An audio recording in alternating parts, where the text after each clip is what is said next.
غريب يهز كيان مجلس النواب. هكذا وصف البعض مقترح النائب البرلماني معتز محمود، والذي يفيد ببيع الجنسية المصرية للراغبين في مقابل المال.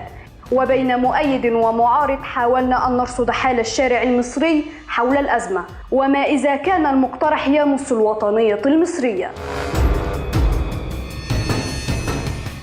لا طبعا الجنسية لا تباع، ما ينفعش. بعدين احنا عندنا البوبيليشن عالي جدا، ما ينفعش نعمل حاجة زي كده وندخل ناس أكتر ومش ناقصين يعني. بيبقى ملهوش أساسا شخصية ولا دين أساسا ولا وطن اللي بيبيع جنسيته يعني. حد يطول الجنسية المصرية استحالة طبعا يعني. ده اللي اخترع الموضوع ده او بيتكلم عنه ده انسان كل ما فلان بيستهزأ بالشعب وبالبلد نفسها. ده هو المفروض هو اللي اشترى عنه الجنسية. شيء يعني صعب جدا جدا جدا على اي مصري ان هو يسمع الكلام ده، مش مجرد ان هو يعرض ان هو يسمع الكلام ده. والله لو في مصلحة للبلد يبقى ماشي، لكن ما فيهوش مصلحة يبقى لا طبعا ما ينفعش حد يبيع جنسيته طبعا.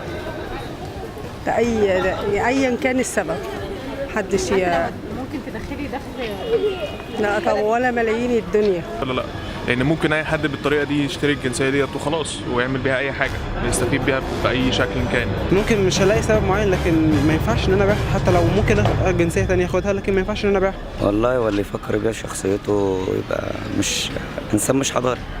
دي حضارتنا يعني. انا عن نفسي افتخر ان انا مصري. رغم معاناة المواطنين وتأرجح الاقتصاد المصري، إلا أنهم قرروا إيصال رسالة مفادها أن من يحب وطنه لن تزغ عينيه مهما كانت المغريات.